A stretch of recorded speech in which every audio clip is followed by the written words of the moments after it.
हमारे दर्शकों को ये हिंदू राष्ट्र संविधान जो आपने आज जारी किया है उसके बारे में ज़रा विस्तार से बता सकते हैं क्या? यह संविधान भारत की जनता के लिए प्रारूप में प्रेषित किया गया है। तो हमारी धर्मसत्ता बची रहे, पूरे दुनिया में 250 करोड़ हिंदुओं का भी एक देश हो, हिंदू राष्ट्र, इसको लेकर के हमारा पूरा अभियान चल रहा है। मुसलमानों के 57 देश हो सकते हैं, बौद्धों के भी 7 से 10 देश हो सकते हैं, 1 करोड़ यहूदियों का भी एक देश इजराइल हो सकता है। तो क्या 250 करोड़ हिंदुओं का एक देश भारत नहीं हो सकता?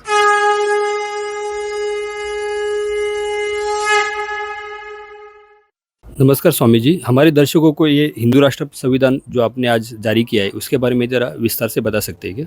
नहीं, हिंदू राष्ट्र के संविधान का यह प्रारूप है जो कुछ विद्वानों द्वारा, जजों द्वारा, वकीलों द्वारा, धर्माचार्यों द्वारा मिलकर के बनाया गया है।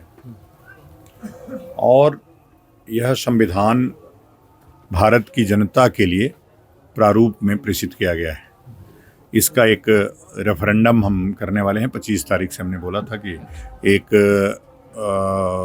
हस्ताक्षर अभियान चलाएंगे, और उसी हस्ताक्षर अभियान के तहत आज ये प्रेस कॉन्फ्रेंस की गई है। उसमें अखाड़ों का जो शोधन और पुनर्गठन का काम, जो हिंदू राष्ट्र निर्माण के ऊपर जो हमारी सोच है, हमारी संगठन की सोच है और भारत की जनमानस की सोच है, उसको लेकर के, और एक अभी नैरेटिव सेट किया जा रहा है कि सनातन बोर्ड की आवश्यकता है भारत को।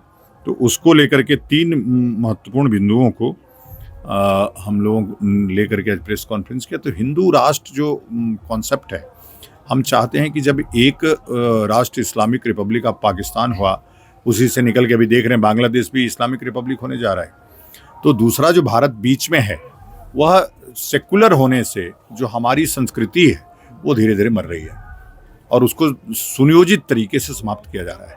तो हमारी धर्मसत्ता बची रहे, पूरे दुनिया में 250 करोड़ हिंदुओं का भी एक देश हो, हिंदू राष्ट्र, इसको लेकर के हमारा पूरा अभियान चल रहा है। और पूरी तरह से हम लोग अभी इस संविधान को लेकर के आए हैं। जब पूरी दुनिया में ईसाइयों के 127 देश हो सकते हैं, मुसलमानों के 57 देश हो सकते हैं, बौद्धों के भी 7 से 10 देश हो सकते हैं, 1 करोड़ यहूदियों का भी एक देश इजराइल हो सकता है।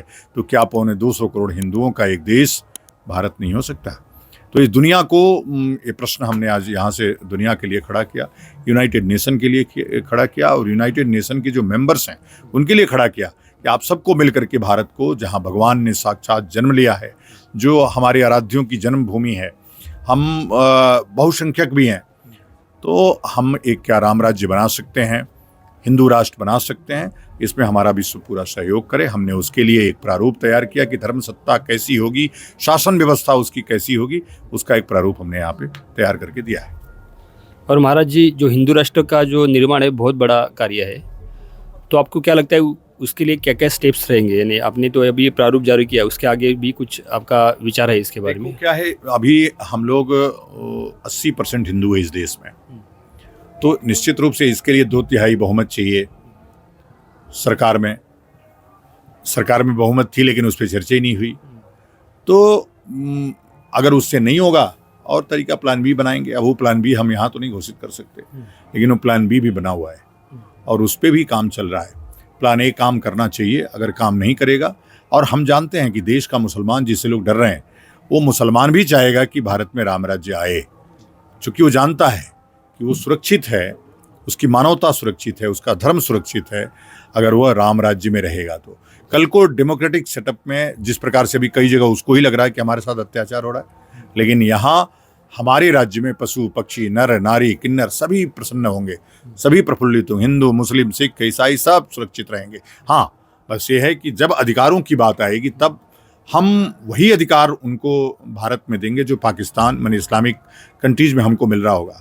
हम वही अधिकार ईसाइयों को देंगे जो वेटिकन सिटी में हम हिंदुओं को मिल रहा होगा। ये सामाजिक मतलब म्यूचुअल जस्टिस है कि जैसा दोगे वैसा पाओगे। और थोड़ा काली सेना के बारे में आप बता सकते हो क्या?